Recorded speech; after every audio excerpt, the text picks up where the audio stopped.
अलग रहेगा। हेड का रिलेशन आपने देखा, उसके आगे अनसेनेट प्रोसेस है, और अनसेनेट प्रोसेस के पोस्टीरियरली आवर्टा है। देखो 10 सेकंड के लिए पॉज करता हूँ, समझने की कोशिश करो, नहीं तो फिर आपको कन्फ्यूजन होगा कि अरे यार हेड के रिलेशन बताया, अब अनसेनेट प्रोसेस के क्यों बताया। अब अनसेनेट प्रोसेस थोड़ा एक्सटेंडेड पार्ट है, इसमें कोई डिफिकल्टी हो तो मुझे बताओ आप प्लीज़।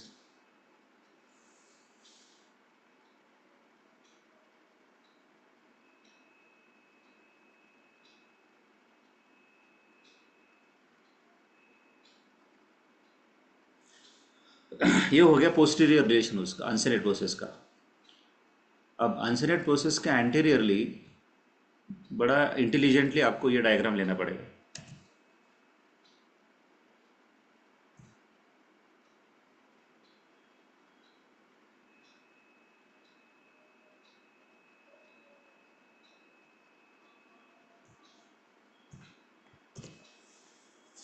ये बहुत इंपॉर्टेंट डायग्राम है, और यहाँ पर देखो आपको अनसेनेट प्रोसेस दिख रहा है, और यहाँ पर सुपीरियर मेजेंट्रिक आर्टरी भी है, और वेन ब्लू कलर में एक वेन भी ड्रॉ करो यहाँ पे। सुपीरियर मेजेंट्रिक वेसल्स जो उसने बोला है, तो वेसल्स का मतलब होता है आर्टरी एंड वेन बोथ। देखो ध्यान से, वो पर्टिकुलरली अनसेनेट प्रोसेस के एंटीरियरली आ रहा है, बाद में behind the body of pancreas जा रहा है, वो अलग बात है।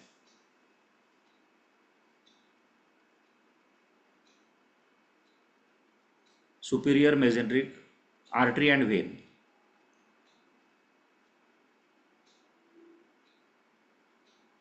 वेसल्स जिसको हम बोलेंगे।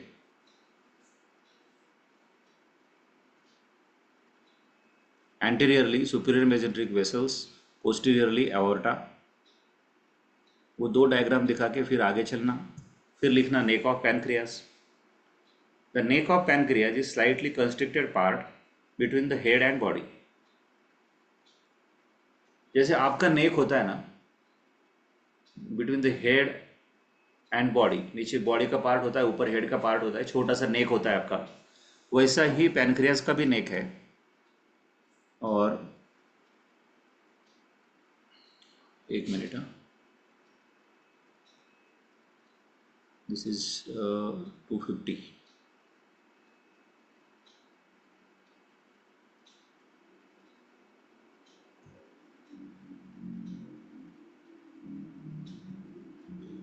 हाँ, ये डायग्राम यहाँ पे इम्पोर्टेंट है, जिसमें स्पेसिफिकली नेक के पार्ट को दिखाया गया। ऐसे एनाटोमी में सिलेक्ट करके डायग्राम डालने पड़ते हैं। ये देखो यहाँ पे ब्यूटीफुली डिफ्रेंशिएट हो रहा है कि कहाँ तक हम हेड को इमेजिन करें, और कैसे नेक छोटा सा पार्ट रहेगा, और body is the longest part, यहाँ तक टेल एंड तक पूरा बॉडी है। तो अभी पूरा फोकस आपका इसी पार्ट पे रहेगा, नेक, इतना सा छोटा सा पार्ट, नेक का पार्ट।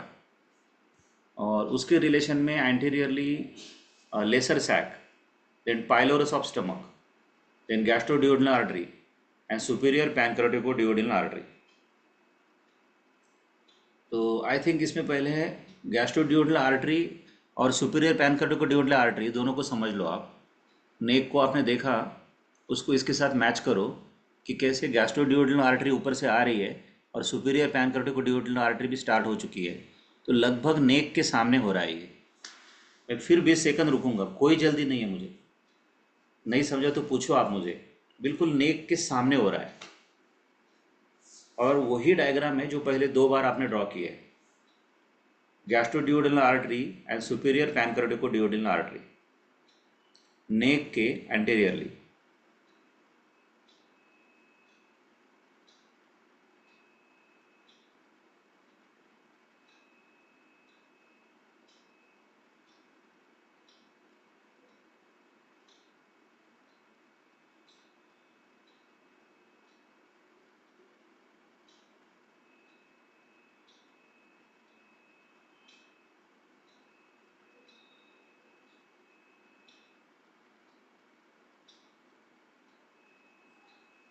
चलो, इसको अगर आपने फिक्स कर लिया हो तो स्टमक का पार्ट उसको जोड़ने की कोशिश करो। यहाँ पे इन्होंने स्टमक की आउटलाइन दिखाई है, तो इस आउटलाइन को ऐसा नीचे लेके आओ। ऐसा लगना चाहिए कि नेक जो है वो बिहाइंड द स्टमक है, और ये इधर से ग्रेटर कर्वेचर की आउटलाइन भी लेके आओ नीचे से। तो आपको समझ में आएगा कि पाइलोरिक पार्ट ऑफ स्टमक भी वहाँ पर है। Pylorus of the stomach, gastroduodenal artery and superior pancreaticoduodenal artery. Lesser sac अभी मत याद रखो, लेसर सैक जो है वो पेरिटोनियम का पार्ट है, which is present behind the stomach, between the stomach and pancreas, और छोटे छोटे बलून के जैसा है वो, दैट इज लेसर सैक। और जो लीवर के पीछे होता है वो ग्रेटर सैक होता है। तो उसको अभी छोड़ो। अभी नेक के anteriorly pylorus of stomach, gastroduodenal artery and superior pancreaticoduodenal artery, इतना फिक्स करो। फिर बेस सेटअप देता हूँ आप। इसमें से कुछ नहीं समझा तो पूछो मेरे को।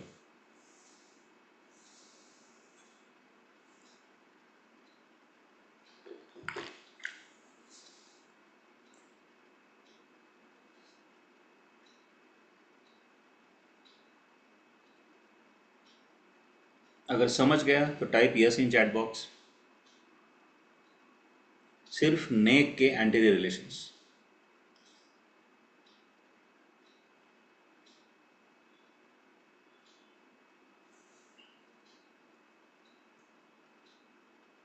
Yes, thank you.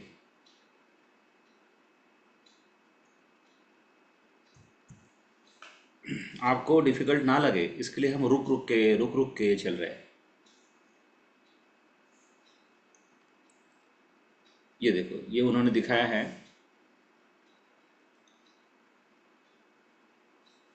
Anteriorly pylorus of stomach, posteriorly superior mesenteric when and portal when, ये उन्होंने बताया। और उसका डायग्राम ऐसा दिया है, portal vein and superior mesenteric when.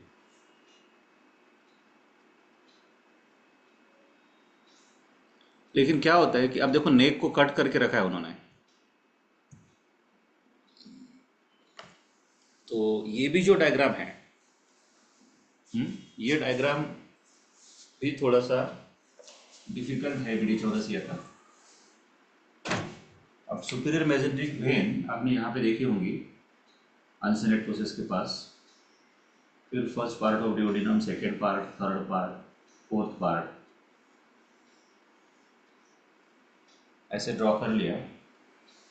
और लगभग यहाँ पे ऐसे आया था अनसेनेट प्रोसेस। देन ये हेड ऑफ पैनक्रियास था पूरा।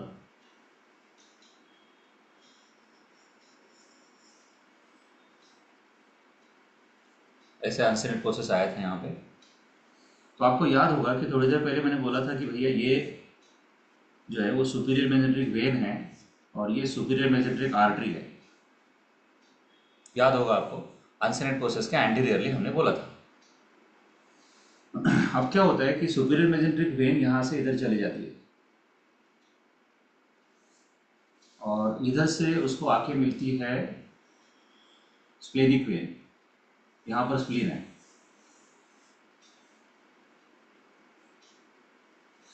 और ये आपका सुपीरियर मेजेंट्रिक वेन है, ये स्प्लेनिक वेन है, और इन दोनों से मिलके बनता है portal vein.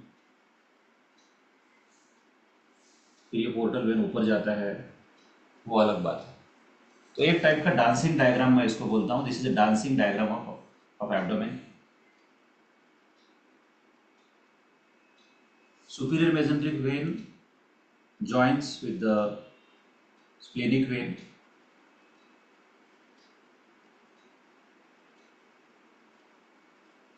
and it forms the portal vein.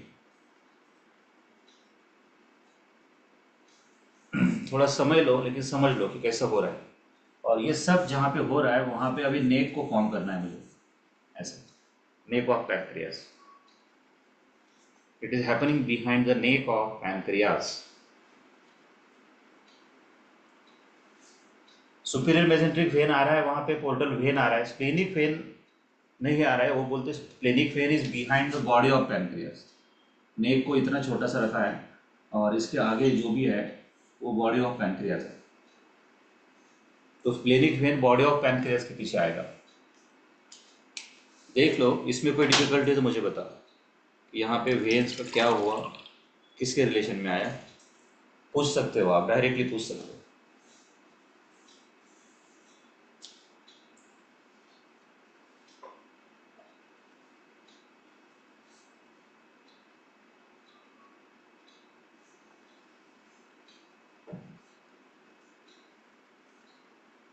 देखो टाइम दे रहा हूँ, बाद में फिर कन्फ्यूजन नहीं चाहिए मुझे।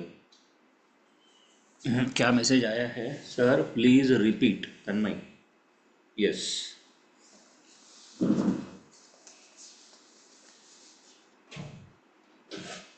तन्मय मैडम, देखो क्या हुआ, सुपीरियर मेजेंट्रिक वेन और superior mesenteric artery, superior mesenteric when, superior mesenteric artery, इसकी जोड़ी को आप समझ लो।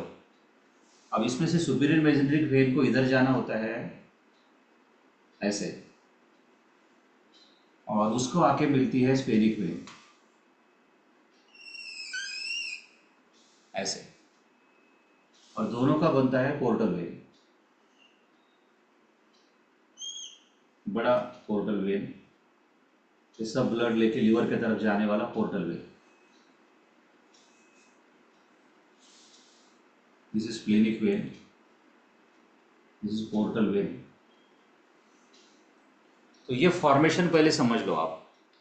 अगर आपको ये समझ गया तो वो बोलते हैं कि एग्जैक्टली आप यहाँ पे नेक ऑफ पैनक्रियास को इमेजिन करो।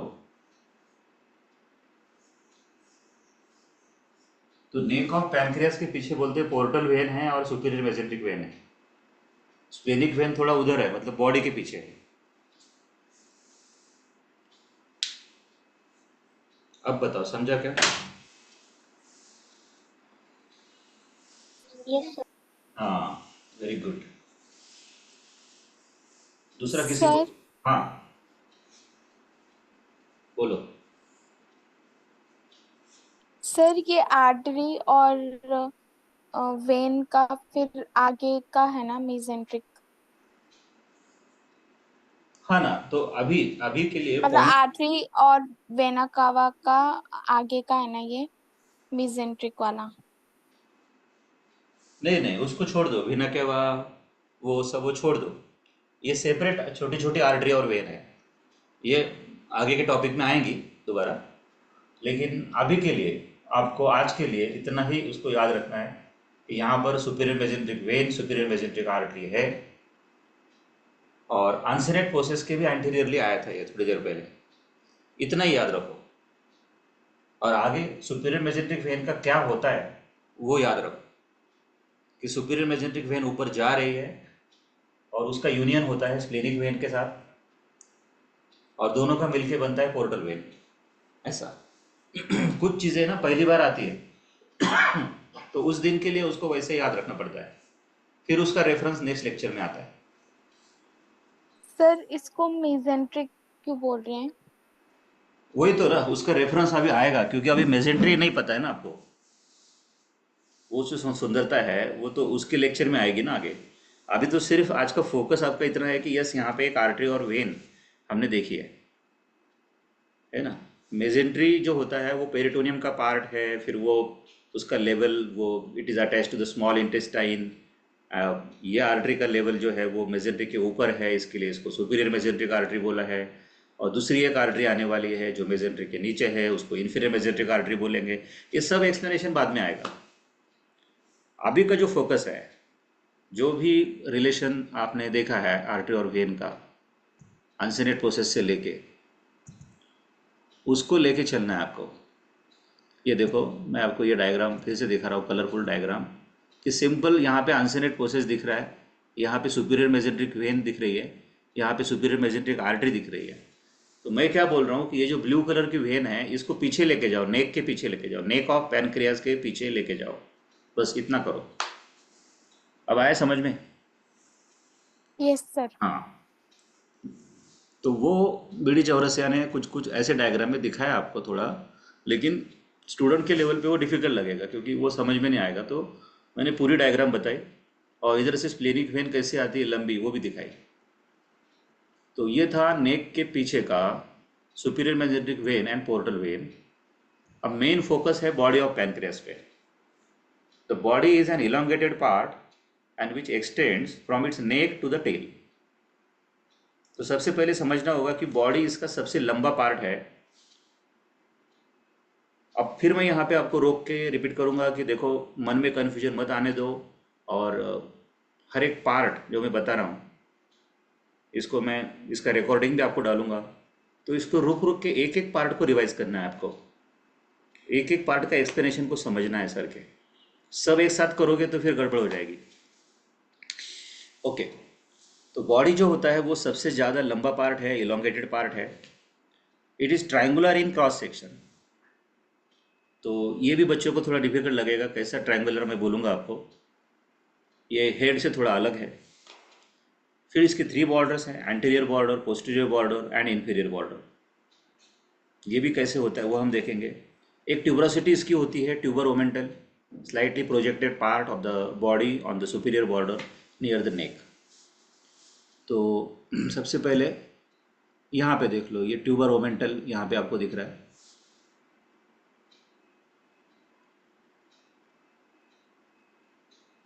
अब यहाँ पे क्या है ना, ये बॉडी का इलोंगेटेड पार्ट है, ये ऐसा नेक से आगे का पार्ट है।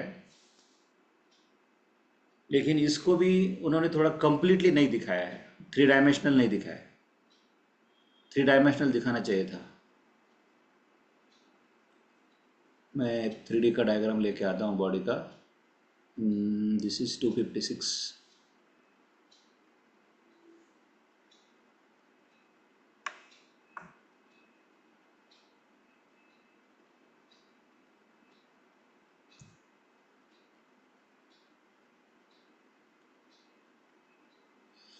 ये यहाँ पे बॉडी ऑफ पैनक्रियास दिख रहा है। ये जो 3 dimensional anterior border, superior border, inferior border, ये एक डायग्राम है।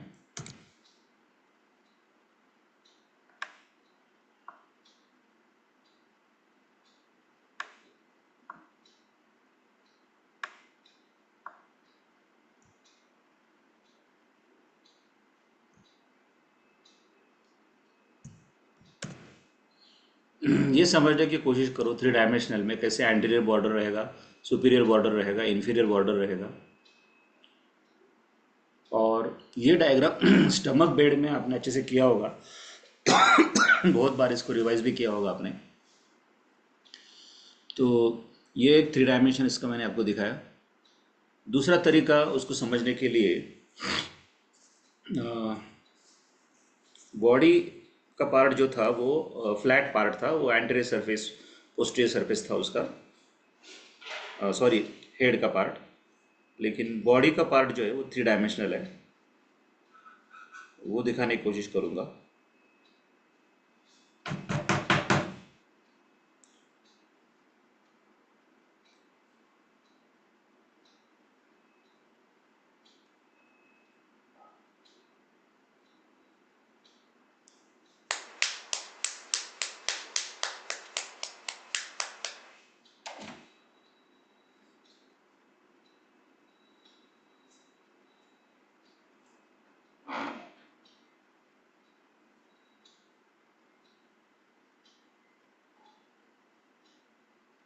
बहुत बहुत इम्पोर्टेंट है ये पार्ट अभी बॉडी का।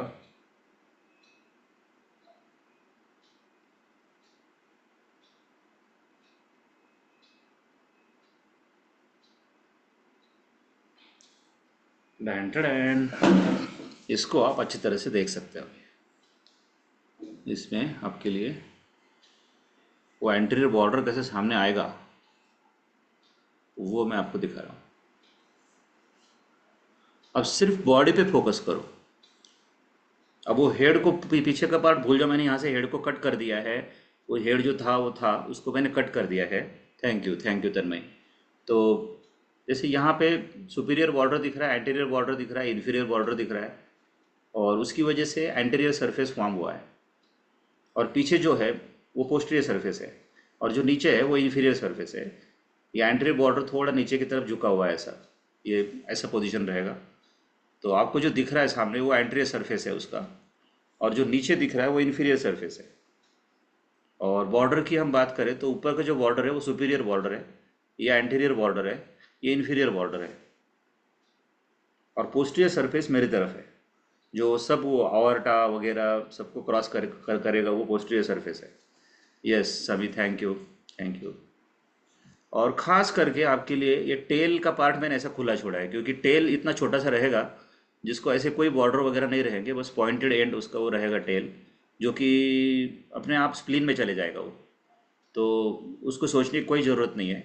बॉडी को सोचो बस, थ्री डायमेंशनल कैसा रहेगा। और उनकी डायग्राम में जब वो बॉडी को कट करते हैं तो एग्जैक्टली ऐसा आता है। ये 3D जो उसने BDC ने दिखाने की कोशिश की है, तो उसने हेड को कट कर दिया है और वो ऐसा इधर से दिख रहा है आपको, और फिर इधर से बॉडी का anterior border, superior border, inferior border. तो मेरा मेथड कैसा है कि मैं पहले एक्सटर्नल फीचर्स अच्छे से करा के लेता हूँ, ताकि वहाँ तक कोई डिफ़िकल्टी ना हो। फिर बाद में रिलेशन के लिए हो सकता है कुछ डिफ़िकल्टी आए, लेकिन बच्चे को एक्सटर्नल फीचर समझ में आना चाहिए कि superior border, inferior border, anterior border और एंटीरियर सरफेस। ये समझने में उसको डिफ़िकल्ट होता है बच्चे को, लेकिन वो ऐसे दिखाना पड़ता है कि एक्चुअल पोजीशन एंटीरियर सरफेस ऐसे रहेगा या इन्फीरियर सरफेस रहेगा, और पीछे पोस्टीरियर सरफेस रहेगा।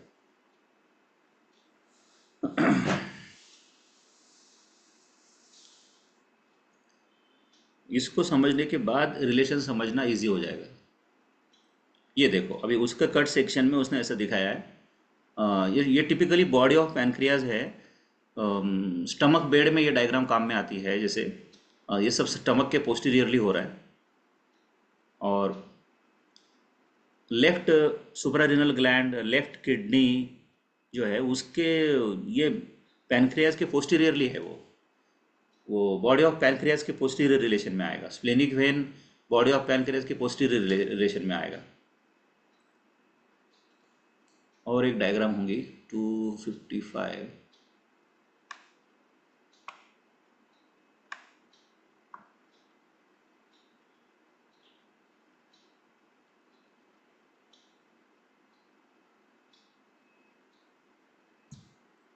ये एक डायग्राम है, इसको भी ध्यान से देखना चाहिए आपको।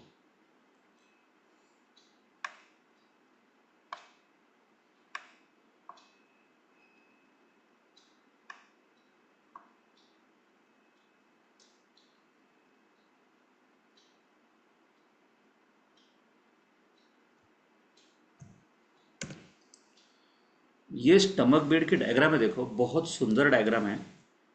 अब पहली जो डायग्राम बताई थी वो इजी डायग्राम थी, यहाँ पे डायरेक्टली ऐसे उसने दिखाया है बॉडी ऑफ पैनक्रियास को। ये जो एंटीरियर बॉर्डर है ना, उसमें ट्रांसवर्स मिजोकोलॉन अटैच होता है। ये जो ट्रांसवर्स कोलॉन जा रहा है ना सामी, आप क्या करो, ये ट्रांसवर्स कोलॉन को ऐसे यहाँ पे ड्रॉ करो, इधर कंप्लीटली जाने दो इसको, इधर उसने कट किया है, आप इसको ऐसे सी शेप ड्रॉ करो, तब आपको समझ में आएगा कि उसको ट्रांसवर्स मिजोकोलॉन क्यों अटैच है। बिकॉज नाम ही ट्रांसवर्स मिजोकोलॉन है। अब mesocolon means peritoneum, the fold of peritoneum which is attach to the transverse colon.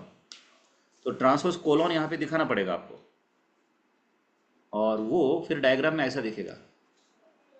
ये ट्रांसवर्स कोलॉन और ट्रांसवर्स मिजोकोलॉन, ये देखो, और ये एंटीरियर बॉर्डर दिख रहा है आपको यहाँ पे, इससे मैच करो इसको। This is actually the anterior border of the body of pancreas, और ट्रांसवर्स मिजोकोलॉन यहाँ पे ऐसा अटैच दिख रहा है। और मैंने बोला था इसको कंटिन्यू करो ट्रांसवर्स कोलॉन को, तो ये ऐसा दिखेगा। और ये स्टमक का आउटलाइन है, तो ये स्टमक के पोस्टीरियर रिलेशन आपको दिख रहा है। तो जो बोलने का मतलब है कि बॉडी ऑफ पैनक्रियास का जो एंटीरियर बॉर्डर है, it gives attachment to the transverse mesocolon. फिर 20 सेकंड यहाँ पे रुकूंगा, सोचो क्या डिफिकल्टी, मुझे पूछो।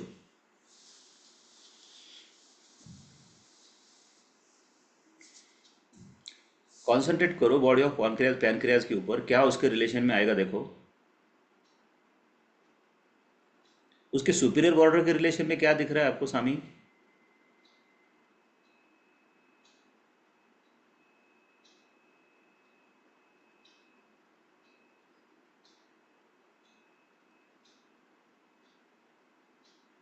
सर सीलिएक ट्रंक दिख रही है इसमें। हाँ, और उसके साथ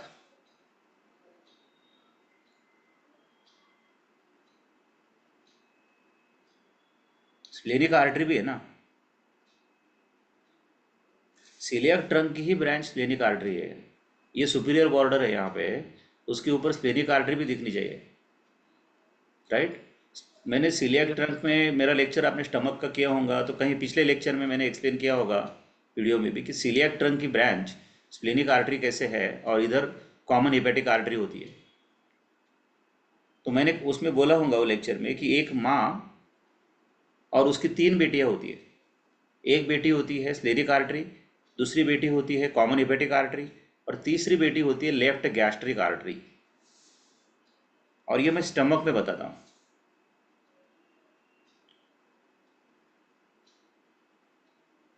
तो सुपीरियर बॉर्डर के रिलेशन में स्प्लेनिक आर्टरी होनी चाहिए, सीलियक ट्रंक होनी चाहिए, और इधर जाने वाली कॉमन हेपेटिक आर्टरी भी होनी चाहिए।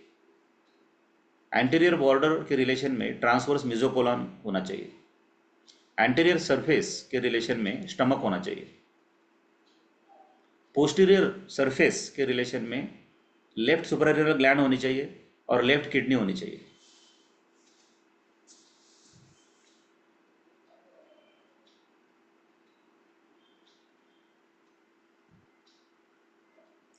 अब वन बाय वन देखने की कोशिश करो कि भाई पहले बॉर्डर का नंबर लगता है, एक एक टिक करो जो समझ गए आपको। Anterior border root of transverse mesocolon, superior border celiac trunk hepatic artery and splenic artery, और inferior border again superior mesenteric vessel, फिर उसका नंबर लगता है वहाँ पे। तो इन्फीरियर बॉर्डर का, हाँ यहाँ पे अगर बॉडी का इन्फीरियर बॉर्डर आप इमेजिन करो तो ये सुपीरियर मेजेंट्रिक वेन और सुपीरियर मेजेंट्रिक आर्टरी। तो फिर 10 सेकंड देता हूँ, 20 सेकंड देता हूँ, जितना चाहे उतना टाइम लो, लेकिन सिर्फ बॉर्डर के ऊपर फोकस करो अभी कि मुझे बॉर्डर समझा कि नहीं समझा, बताओ। मैंने क्लास में ये खास बात रखी है कि भाई बच्चे को पूछने के लिए टाइम मिलना चाहिए।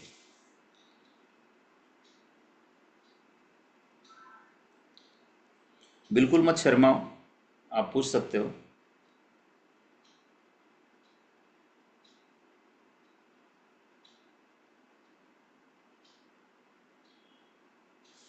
नहीं तो वो सिलियक ट्रंक वाली मैं आपको आर्टरी बैच लेके आता हूँ फिर से, डायग्राम 250 से 260 है ये, तो स्टम्प के पास जाना पड़ेगा।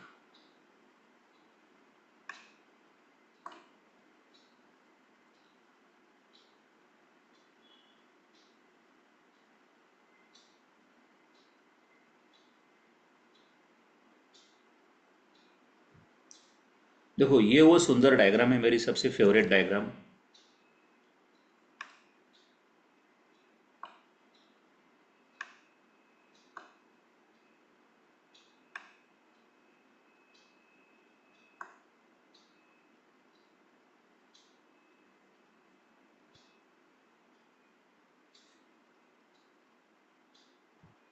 मतलब मैं इतना सोचता हूँ आपके बारे में कि आपने डिफिकल्टी नहीं भी पूछी तो भी मेरे मन को लगता है कि नहीं यार, हो सकता है किसी के मन में डिफिकल्टी हो।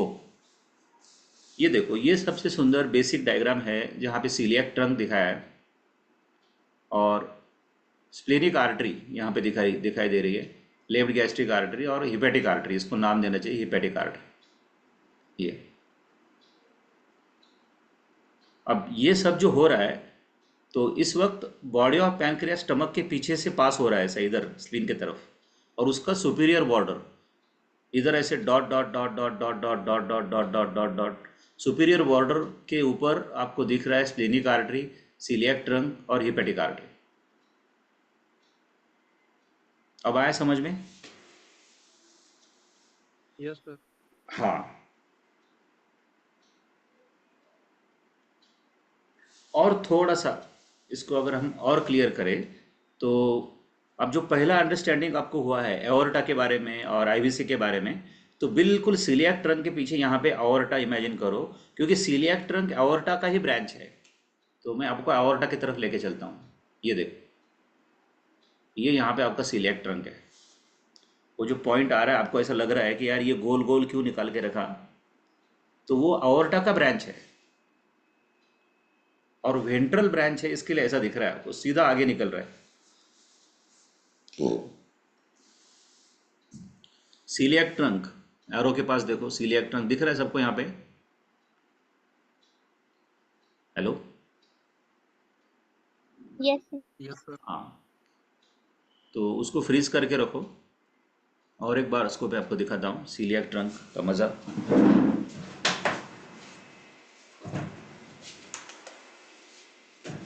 अब क्या होता है कि अगर मान लेते हैं कि ये आपका डायाफ्राम था और इसमें right cross and left cross of diaphragm है, ये इधर जा रहा है और ये राइट क्रस है और ये इधर जा रहा है, ये डायाफ्राम की लाइन तो आप समझ गए हो अभी, और यहाँ से आवर्टा नीचे आ रहा है, डायाफ्राम से निकल के आवर्टा नीचे आ रहा है। तो जैसे ही डायाफ्राम को पियर्स करके आवर्टा नीचे आता है तो सबसे पहला ब्रांच ही उसका सीलिएक ट्रंक है, और वो सीलिएक ट्रंक बिल्कुल ऐसे सामने की तरफ निकल रहा है।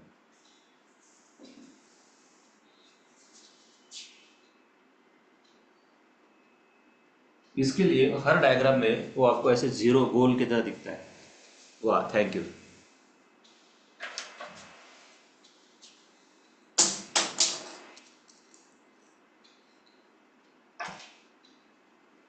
और खास बात है कि सीलिएक ट्रंक के इस साइड में ये आर्टरी आपको रिफिल के फॉर्म में दिख रही होगी, इधर एक रिफिल डाला है मैंने, दैट इज स्प्लेनिक आर्टरी। दूसरा रिफिल नहीं है मेरे पास अभी, आप समझ लो। अगर इधर से एक आर्टरी निकालो तो that will be hepatic artery. ये देखो, वो रिफिल दिख रही है आपको? वाह, थैंक यू, थैंक यू।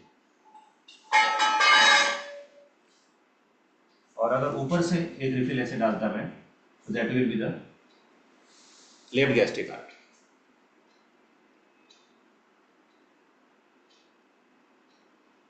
मतलब कुल मिला मिला के कहानी कैसी बनती थी कि भाई ये सीलिएक ट्रंक है और यहाँ पे इधर स्प्लेनिक आर्टरी है और यहाँ पर हिपैटिक आर्टरी है और ऊपर ये छोटी सी लेफ्ट गैस्ट्रिक आर्टरी है। तो ये तीन आर्टरीज आपको दिख रही होंगी। मतलब अब यहाँ पे मैंने आवर्टा दिखाया, सीलिएक ट्रंक दिखाई। अब यहाँ पे अगर मैं सिर्फ जीरो ड्रॉ करता हूँ, जो कि मेरा हमेशा का मेथड है, हमेशा का स्टाइल है कि किसी भी बैच में अगर ये कुछ भी नहीं रहा और एब्डोमेन सेक्शन में मैं आ जाता हूँ और बोर्ड के ऊपर सिर्फ ऐसा ड्रॉ करता हूँ, एक जीरो, तो बच्चे क्या बोलेंगे मुझे, ये क्या है, कौन सा स्ट्रक्चर है? Celiac trunk. Celiac trunk, yes. तो ये इतना सुंदर स्ट्रक्चर है कि वहाँ से मैं पूरा सब कुछ बना सकता हूँ, क्योंकि सीलिएक ट्रंक मिल जाता है तो आपको फिर स्प्लेनिक आर्टरी मिल जाती है और फिर सीलिएक ट्रंक से ही आपको हिपैटिक आर्टरी मिल जाती है और वहाँ से ही आपको लेफ्ट गैस्ट्रिक आर्टरी मिल जाती है। और ये मदर आर्टरी है मेन। जैसे सीलिएक ट्रंक मिल जाता है तो मुझे लेसर कर्वेचर ऑफ स्टमक भी मिल जाता है ऐसे, बाद में जाके आप चेक कर लेना। जैसे ही लेसर कर्वेचर मिल जाता है मुझे ग्रेटर कर्वेचर भी मिल जाता है ऐसे। इतना सुंदर है, एक सीलिएक ट्रंक से सारे रिलेशन जोड़ सकते हो आप। और जैसे ही स्टमक मिल जाता है तो फिर आगे चल के डिओडिनम भी मिल जाता है।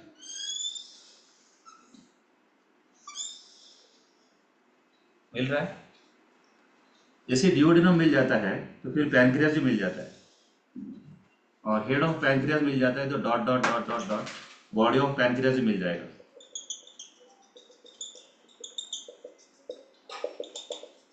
आप समझ रहे हो? सारे एक दूसरे के रिलेशन में है। बॉडी ऑफ पैनक्रियाज है पोस्टीरियर टू द स्टमक,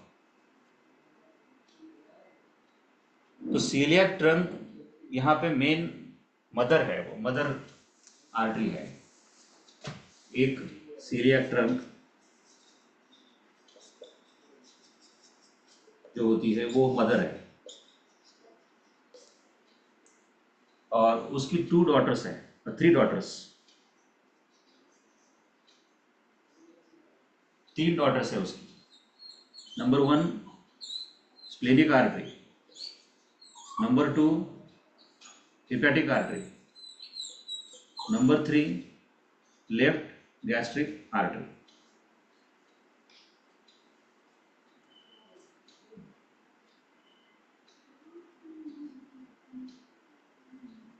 आया समझ में? Yes sir. यस, मतलब सुंदरता क्या है कि फिर से मैं वही बात आपके सामने रख रहा हूँ कि एनएट समझने के लिए अ, सिर्फ उसी टॉपिक को रट्टा मत मारो, उसके उसके बीच में जो भी आता है उसको समझने की कोशिश करो सर के थ्रू, कि सर ने आज हमको आर्टरीज भी अच्छी तरह से बताई, और सीलिएक ट्रंक एओर्टा की ब्रांच कैसी है वो भी बताई, और उससे 3 आर्टरीज कौन सी निकलती है वो भी समझाया। देखो अभी तक फिर 3-4 लोग एग्जिट हो गए, ऐसा फिर बुरा लगता है ना, ऐसा बुरा लगता है स्वामी और तन्मयी, मैं आपसे शेयर कर रहा हूँ कि फिर बुरा लगता है कि जैसे उस दिन मैंने बोला था, तो मतलब इतना सामने वाला आदमी आपके लिए एक्स्ट्रा बोल रहा है तो वो सीधा एग्जिट हो जाते हैं, तो ये कितना बैड जेस्चर होता है। और फिर वो बैड जेस्चर की वजह से क्या होता है कि दोबारा दूसरी बार